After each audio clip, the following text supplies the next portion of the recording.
Our solution is to provide a microservice that can give you playlists that are based on your watching behavior and give you exactly what you need. So you have an automatic playlist that is better than most recommendation nowadays.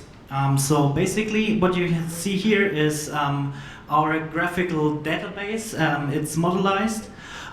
You can already see I've watched some movies and therefore I get some connections to some actors and some movies, and you can see the similarities where they also act in, so this might be something for me. For the purpose of the demo, I will delete the database and start from scratch, so you can see the user journey and how it gets filled and how the recommendations get created. Just a second. I know what I'm doing. So yeah, basically the database is now empty. I have written a consumer, so the consumer is not part of the thing. It's just for demo purposes. So I have a little app here that kind of gets fucked up because of the resolution. Let's see. Okay, so I'm having some movies here. I simulated I'm playing them. So I play Mona Lisa, for example, now. And for recommendations, when I click it now, it loads, and I hope it didn't crash. Let's see. Let's maybe watch something else. Okay, it crashed. So let's make it again. I click on play, and I click on recommendations, and I get some movies because I get Pirates of the Caribbean now because I've watched a movie where Kristen Dunst was in, and I watched another movie where Kristen Dunst and Orlando Bloom was in.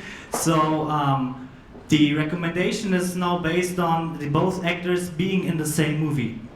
However, if I click on more, like Spider-Man and Lord of the Rings and maybe Three Musketeers, I hope I didn't stress the database, I get cities, for example, because all three actors are now in cities. And if I look in here, my graph has started to build up. I do now have 466 different actors, movies, and relations are 447. So my graph is an intelligent brain that grows while using the app. So my recommendations get even better every time I watch something.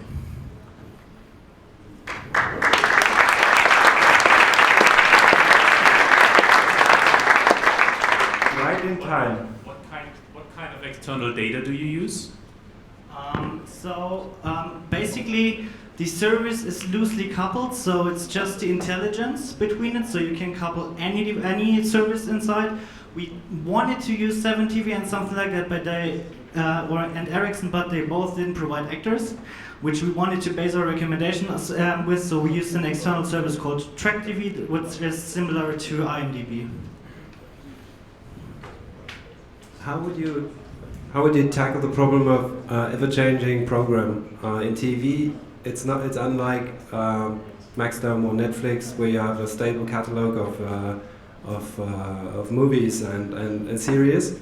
Our program changes all the time. Every week there's a new program. So basically, I do work at Maxdome. This is why I came up with this solution, because it's the problem we're currently solving. So basically, when you put in your new content, you can also run this recommendation engine and know which user to target with and send, for example, push notification if he's 400% sure interested in the new content you just got into your catalog. So it's not only for the user to use, it's also for the company to target.